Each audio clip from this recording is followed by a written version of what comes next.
Hi guys, welcome to today's Song of the Day video. Which will be featuring Color Wheel. Color Wheel? A really fun song. Color Wheel!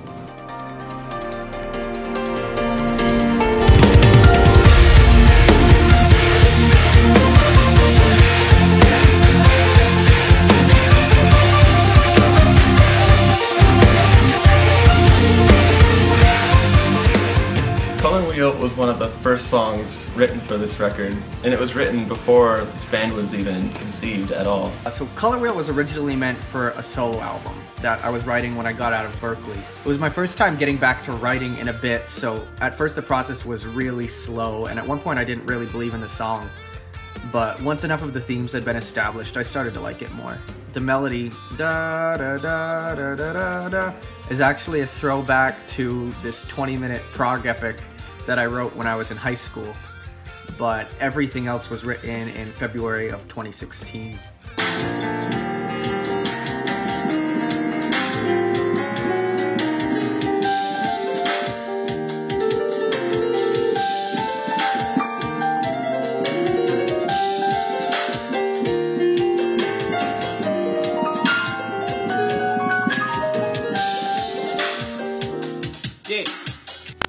I remember the first time I heard this song was when Joey was in Boston. I was living there.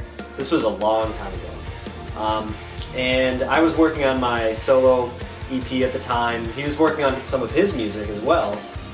We, I think during that trip, worked on Bloom a bit, but he was staying in my apartment and he just was like, hey, check this song out, you know, I've been working on. But he just plays through the song and I was absolutely blown away. Between demos and all of the times it's been reworked, the album version is like the fourth version of it. Before it was called Color Wheel, I remember he was just sending me these ideas because we were actually working on a couple songs together for a school project at the time. And one of those became Color Wheel and the other one actually ended up being Spark. And these both have undergone a bunch of different revisions, and it really evolved a lot over time to become the songs that they are today. In September 2016, Adam R. and I reworked it at his house in Minnesota.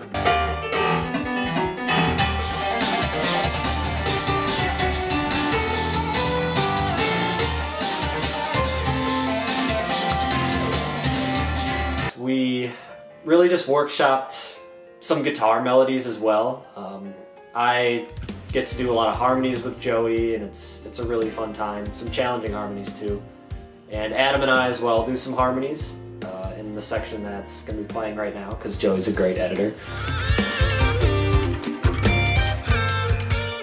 We reworked most of the melodies to be played by guitar because I knew that if I had keyboard doing all of the melodies, it would noticeably stand out as just being a big long solo. The guitar solos were a lot of fun to work on just because there was sort of this trade-off that ended up happening where Adam goes first and then I take the second half of that section. So I tried my best to have a huge contrast in the energy and just the vibe in general, so it feels like there's two guitarists playing instead of two guitarists trying to sound like each other. And I feel like our voices are very well represented in that section. We actually wanted to give Adam Bentley more leads on this album because he's an incredible player too, and I was already doing a lot of the leads.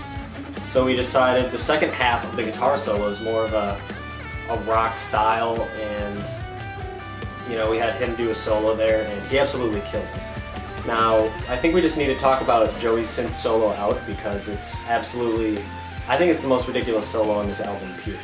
I don't know if I already said that in this video, but it's just so melodic yet so technical, and it builds in such a big way. It really takes you on a journey.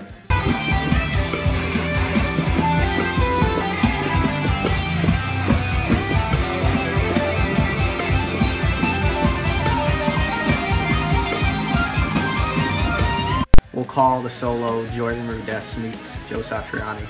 And again, once all of the other guys, Adam B. and Richie and Joe, put their own taste on it, the song became that much better, as well as that, you know. I'm really looking forward to playing this song live. The triple solo section will be really fun, and the keyboard solo while flashy is really more fun than incredibly technical. So I'm really excited to just go in on that live. I think what speaks to me most in this song is just the strength of melody. It has a lot of energy. Like, it's certainly not a ballad, but it's as beautiful as a ballad. Our theory when writing this album in general was we can make things technical and crazy, but if the melody isn't there to grab onto, then it's kind of pointless in a sense. You know, there are a lot of technical bands out there that are just incredible, but sometimes the melody is a little too ambiguous. It just can be, it can sound too much like an exercise, and we were afraid of that potentially happening and wanted to prevent it. Thanks for watching today's episode. Tomorrow is Bloom, so stay tuned for that. Peace.